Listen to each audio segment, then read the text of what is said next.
دروټ په غاړه باندې ماننیو مشوم ولیدو خپل چنچې وایو خوا کې ودرولې ځانتا س اخوا دې خوا یې قتل د لیوني په شانې کلا به یو طرف ته لاړو کلا بل طرف ته سر یې ببروب ژاګریوانو ډېر خفه خافه سخته یخني کې یو صدر یې و په ځان ته وکړی ما یې د لرې ځای نه صرف تماشا کوله ما وې چې څه کړې د ماشوم ما ننداره کوله آخر میں صبر شو تمام د مشوم خوا ته لاړم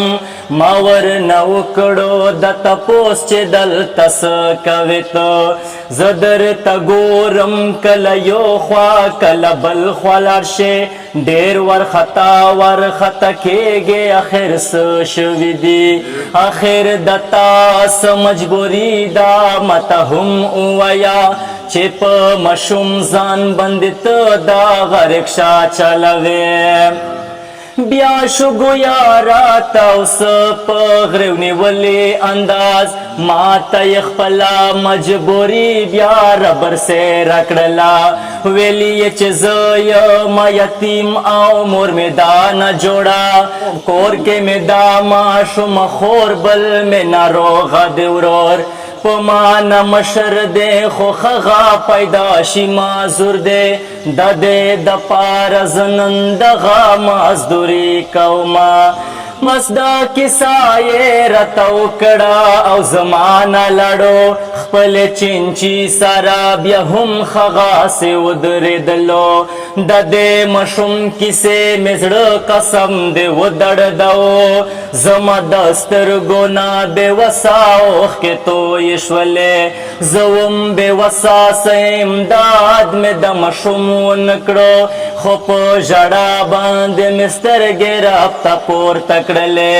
سلیمه ما چې د چینچي طرف ته وکتلو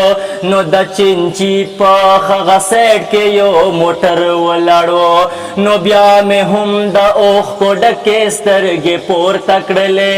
رابطه مې وویل زار شم ستا د قدرتونو نه زه څوک د مالدار څوک د غریب دی پیدا کړي خدایا څوک د خوشحال څوک د په غم دی اخته کړي خدایا نو په دې وخت کې د پولیس والا یو ګاډی راغی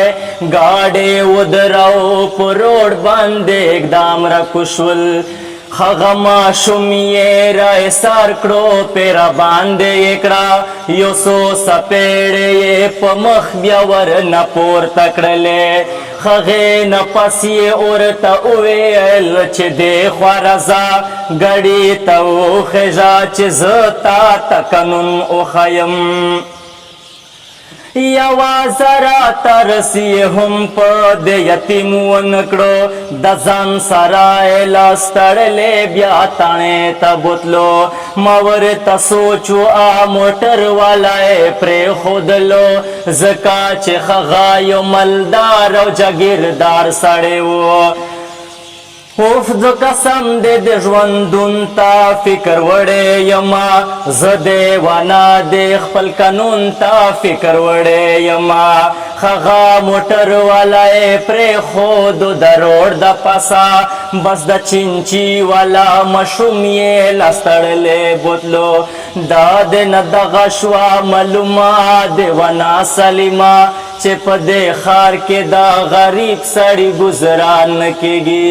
د دې نه دغه شوه معلومه دیوانه سلیمه چې په دې ښار کې د غریب سړي ګزران نه کېږي